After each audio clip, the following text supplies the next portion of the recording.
If you only knew all the dealing that goes on in back of the store.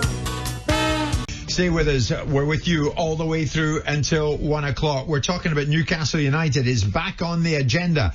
The takeover is officially rejected by the Premier League. Ashley in Newcastle made a statement last night. Ashley, of course, in his own helicopter, was up in the northeast yesterday saying hello to Ryan Fraser, amongst others, and Callum Wilson. Now, it's led to Newcastle hitting back, as I said, claiming that the Premier League Chief Executive, Richard Masters, has not acted appropriately. Simon, basically this morning, before we get the fans' point of view in this, you're saying what to Ashley?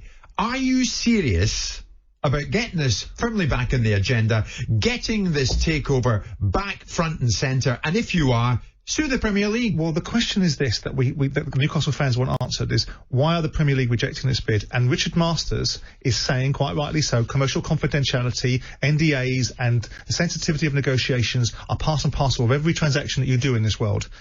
Mike Ashley has the gift as the seller, and Amanda Staveley's mob, PIF, and whoever else, the Reuben brothers, have the gift as the buyer to say, no, we waive that confidentiality, we waive that commercial integrity. We're very happy for you to put into the public domain on our behalf the reasons why the Premier League, of which we're a shareholder of, being Mike Ashley, are rejecting this particular buyer. Sure. That's their gift.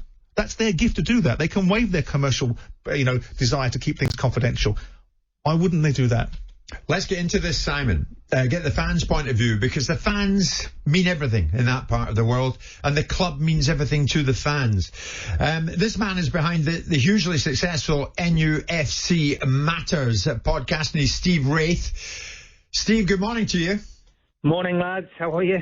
We are good, thank you. We're right in the jaws of this again. Steve, let's cut to the chase. Do you think this thing's back on?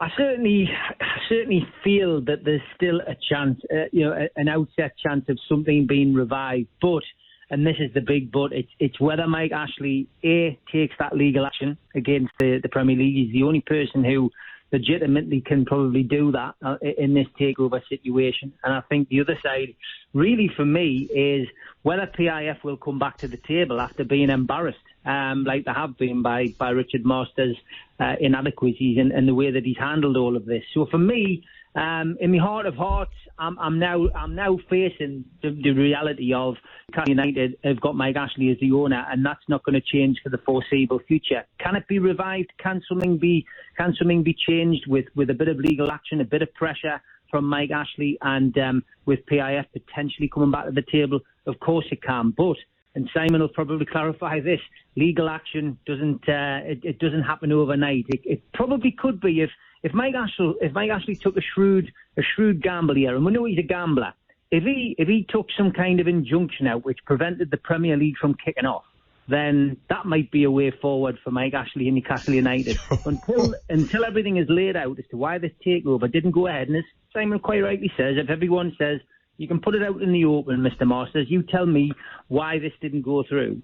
And then if he's not willing to play ball, you could take an injunction out against the Premier League and get it stopped. Yes. You could get it stopped because it's not allowing Mike Ashley to do what he wants to do, which is quite clearly said he wants to do, and that is to sell the football club. You won't get an injunction to stop the Premier League because you've got to prove damages. The only person that's got damages to some extent is Mike. So he won't stop the Premier League, but he'll tub thump and sabre rattle, and it might create some concern. Let me ask you a question, Steve.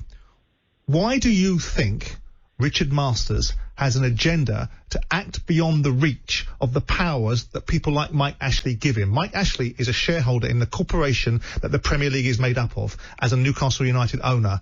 Why? What motivation and who is giving him the courage of his convictions to act beyond the remit of the accountability he has to the 20 members that he represents? My belief, and I'm not speaking on behalf of fans, I'm not putting talkSPORT or Jim White into jeopardy here. My own opinion is that this has always been about another country, another state, Qatar. I also believe it's about another TV network, which I won't name, who has been well publicised. It's about piracy. Yeah, and I think it's simply down to that. And I think that Richard Masters has handled this to what he thinks is the best way, but I think ultimately has proved out to be the wrong way, not just for Newcastle, but for the Premier League. And I just think he's made an almighty mess of it. And I think we've all seen what's gone on social media. I don't need to name names. Yeah. Don't want to get talkSPORT into legal battles. We've all seen certain, presenters on other shows come out and say X, Y, and Z about this, this particular takeover deal. Yeah. Some people have now deleted those tweets and messages that they stuck online. It's become an almighty mess. Simon. When you see this statement from Ashley, right, do you take it at face value? I think Mike Ashley is very, very emotionally attached to his companies and his businesses. I think he's got a lot going on with his retail industries. And if you want my honest opinion about this, I think this has been Mike Ashley blowing his top, which is what we see in Newcastle when somebody loses. So the question, Steve, is do you take this statement at face value from Mike? I think it's a knee-jerk reaction from Mike when he's been told something, if you want my honest opinion. Yeah, because the reason why... Why'd you ask? Because you get obviously a doubt about it. The reasons why I asked the question is because if Newcastle fans take this as... They've never taken a single word that Mike Ashley said at face value. If Mike Ashley told you that the water was wet, you wouldn't believe him. So I'm curious to see why a statement now that suits a narrative...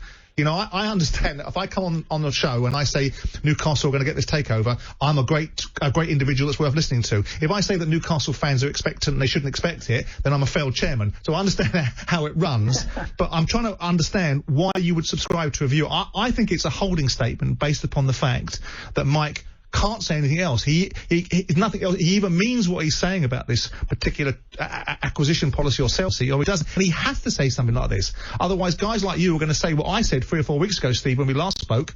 Hang on a second. Why isn't the buy and seller putting the front foot right down saying, hang on, Premier League, you're behaving beyond the realms of your reach? Yeah, I mean, look, the only losers in this, to be perfectly honest, are PCP, the Rubens and PIF. And I mean, they've put a £70 million deposit down between the three of them, and they're losing their money. Mike Ashley's got that money in the bank, and he's still got the opportunity of selling his football club again. Yeah.